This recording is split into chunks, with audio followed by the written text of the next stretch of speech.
Hey guys, what's up and welcome back to my channel. And if you've never been here before, I'm Diana. I am the creator of Money Boss Mama, and I love to teach women how to save money, shift their money mindsets, pay off debt, as well as stick to a budget.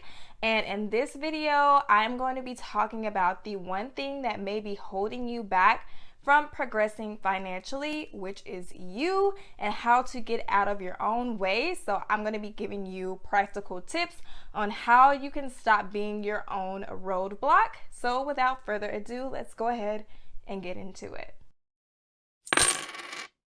Tip number one is to uncover what is triggering your lack of self-worth. And I say lack of self-worth because I know for me, especially in the beginning, I wanted better, but I did not really feel like I was worthy of better. And when speaking with a lot of women, what I notice is that they have a lack of self-worth. They have these goals, but when it comes to their self-worth, their goals and their self-worth do not align. And so they're using certain things to justify why they are not able to achieve X, Y, Z. And so whenever you take the time to actually go back and think through your childhood, think through your life's experiences and observations, you take back control of the narrative, because now you are aware of those things and you can actually work to redirect your thoughts to those that actually align with your goals. And so one example with me on how I held myself back financially was the fact that I sat in jobs that I knew I was overqualified for. And it sounds really crazy, but I know that a lot of people do this. And it was the fact that I did not feel worthy of a higher paying position.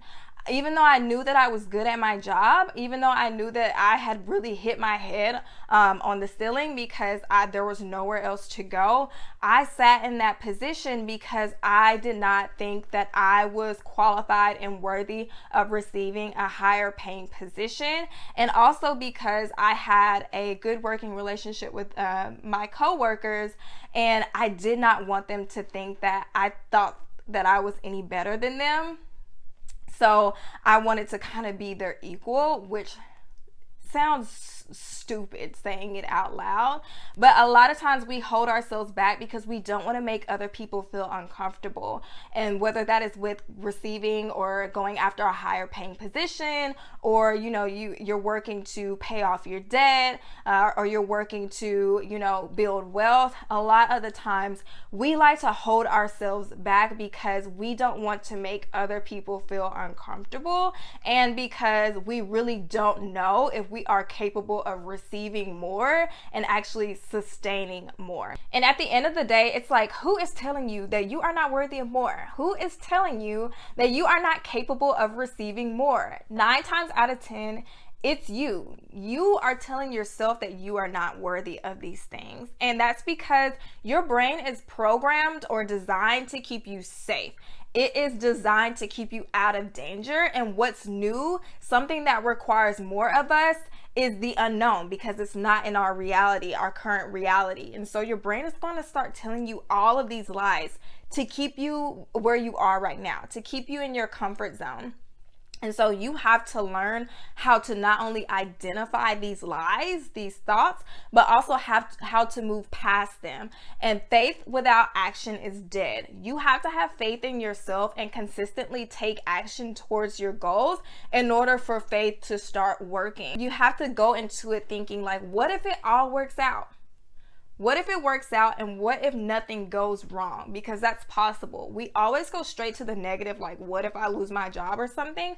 But what if it works out? You have to go towards your goals with that type of mentality. Otherwise, you are just going to continue to tell yourself lies. And when you are telling yourself lies, what incentive do you have to work towards your goals? You literally have no incentive. So why try if you really don't think that you can do it? You have to master your mindset in order to progress financially. Tip number 2 is to stop putting so much focus on your circumstances. A lot of times we feel like where we are going to end up and where we are right now, so our starting point should look similar, when in reality, where you are, your starting point, is not going to look anything like you're in point or your destination, that's because you are on a financial journey. You are on a journey to get to a specific place. And when you put too much focus on your circumstances, that is where the overwhelm comes from. That's where the frustration comes from. That's where the lack of motivation and the lack of discipline come from, because it's like, how dare I feel like I'm going to be at this place, which is the place you are envisioning, when I'm here and it looks so different. So our vision and our reality are like at a state of constant tension, and a lot of times our vision gets overpowered by our current circumstances. But when you focus too much on your circumstances, like, that is a form of self-sabotage, because you're using your circumstances as a reason as to why you can't achieve your goals. So you're justifying why you can't do things because maybe your circumstance is you're a single mom. Maybe your circumstance is that you're low income. Maybe your circumstance is that, you are in between jobs, or you just got dropped down to part-time. So now you feel like because of these certain events or these certain things in your life, you cannot get to this vision. And I talked about this a little bit on my Instagram, but your starting point is right now. Wherever you are right now financially, this is your starting point. A lot of times we try to push out our starting point. That was me. I was like, I will start whenever I get a new job. I will start when I get my tax refund. I will start next summer, whatever, just finding reasons to push it out. But when you keep pushing out your starting date, you are saying that, I don't have what it takes right now to walk this journey. I don't have what it takes to achieve better. And better is somewhere else. It's not here right now. You have all the tools that you need right where you are to get started, and just know that your starting point and your end point are going to be two totally different things, but you will never get to your end point if you never start. Tip number 3 is to redefine your metric of success. And your metric is what you will use to measure success.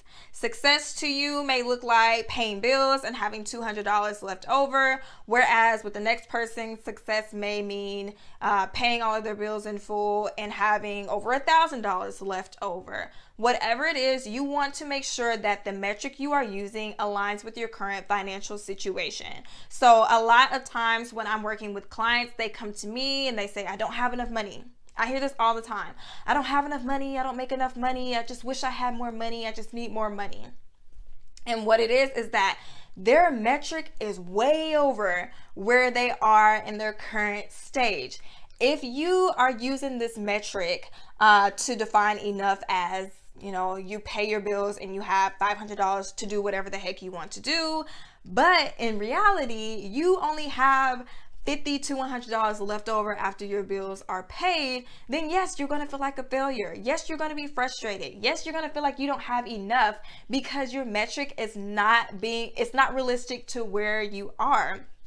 But if you change that metric to if I pay all my bills in full and I have a little bit of money left over to do as I please, then I have enough, then you're going to feel enough. And it's going to motivate you to keep going because you feel like you're doing what you need to do to improve your finances. So sometimes we have to swallow our pride and change how we are measuring certain things and make sure that it is actually aligning with our current financial situation, because you want to give yourself grace. This journey is tough. This journey is hard, and it's even harder to stay consistent. So you want to motivate yourself to stay consistent. And then as you level up, you can start challenging yourself even more by changing up the metric. Tip number 4 is to create a clear goal and action plan. This is because, y'all, shifting your finances is overwhelming, and it's so overwhelming that a lot of times people don't even get started. They don't even get started because they don't know where to focus their efforts. They don't know how to get started. They don't know if they should invest. They don't know if they should focus on debt. They don't know if they should start saving, whatever it is. But I honestly just say Pick one thing that is most relevant to your current financial situation right now. Pick the thing that lights you up. Pick the thing that causes you the most pain and heartache. Whatever it is that is pulling on your heartstrings, put your focus there. You don't have to focus on what other people are saying that you have to focus on. Focus on what you want to focus on, but make sure that it's one specific thing. And when you have your specific destination, then it's easier to create your plan of action. So just like with your GPS system, you have to put in a destination in order to get your route. And your route is going to be your action plan. You can't create a plan of action if you don't even know where you're trying to go. And when you have your plan of action, then you are less likely to fall victim to excuses. You're less likely to fall victim to your lack of motivation or your lack of discipline or your laziness. You know, sometimes that happens because now you have a clear route to get to that vision that you have. And then, as you progress in your financial journey, then you can start, working on 2 or 3 goals at the time. Where I am right now, I'm able to work on different goals and still keep my focus and not get overwhelmed because I built up that discipline that I needed to stay consistent when it comes to shifting my finances.